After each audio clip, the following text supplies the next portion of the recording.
अक्कलकोट तालुक्यात रविवारी रात्री सोमवारी पहाटेच्या दरम्यान पडलेल्या पावसामुळे तसेच धाराशिव जिल्ह्यातील पावसामुळे बोरी नदीत पाणी वाढले। अक्कलकोट तालुक्यात पुन्हा पूरस्थिती निर्माण झाली असून 4 ठिकाणचे रस्ते वाहतुकीसाठी बंद झाले। तसेच हन्नूर भागातील पितापूर गावाच्या पुलावरून पाणी वाहत आहे। कुरनूर धरणातून पुन्हा 2200 क्युसेक वेगाने पाणी सोडण्यात आले असून बोरी नदीकाठच्या नागरिक व शेतकऱ्यांना सतर्कतेचा इशारा देण्यात आलाय। अक्कलकोट शहरात काल सायंकाळी 5:30 वाजल्यापासून 7 वाजेपर्यंत सुमारे 1.5 तास मुसळधार पाऊस पडत होता। तसेच शहर व तालुक्यात रात्रभर मुसळधार पावसाने हजेरी लावल्याने अनेक शेतात पाणी साठले आहे। 15 दिवसापासून सतत पाऊस सुरू आहे।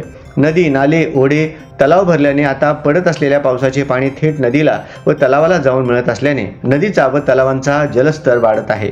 त्यामुळे अनेक भागात बिकट परिस्थिती निर्माण होत आहे। सोमवारी पहाटे शावळ गावाजवळील ओढ्यावर पाणी आल्याने शावळ ते घुंगरेगाव रस्ता बंद झाला। तसेच वागदरी भागातील शिरसी येथील पुन्हा पाणी जात असल्याने अक्कलकोट ते वागदरी रस्ता पुन्हा बंद झाला। जेऊर येथील गावाजवळ पाणी आल्याने जेऊर ते जेऊरवाडी रस्ता बंद झाला। तसेच बोरी नदीत पाणी वाढल्याने हनुमान भागातील पितापूर या गावातील पुलावरून पाणी वाहत आहे। तसेच दर्शनाळ येथे हरणा नदीला पूर आल्यामुळे दर्शनाळ, आरळी, मुस्ती या गावाशी संपर्क तुटला आहे। भीमा नदीत सुद्धा उजनी धरणातून मोठ्या प्रमाणात पाणी सोडण्यात आल्याने अक्कलकोट तालुक्यातील वाहणाऱ्या भीमा नदी पात्राच्या बाजूकडील गावात व शेतकऱ्यांना सतर्क राहण्याची सूचना देण्यात आली आहे। सीना नदी पात्रात सुद्धा मोठ्या प्रमाणावर पाणी सोडण्यात आल्याने अक्कलकोट तालुक्यातील दक्षिण भागातील कोरसेगाव, कलकर्जाळ या गावासह सीना नदीकाठच्या गावातील ग्रामस्थांना व शेतकऱ्यांना दक्ष राहण्याच्या सूचना देण्यात आल्या आहेत। सध्या कोरसेगाव बंधाऱ्यावरून 2 फूट पाणी वाढलेल्या पाण्यामुळे बंधाऱ्यावर आणखी पाणी वाढण्याची शक्यता व्यक्त करण्यात येत आहे।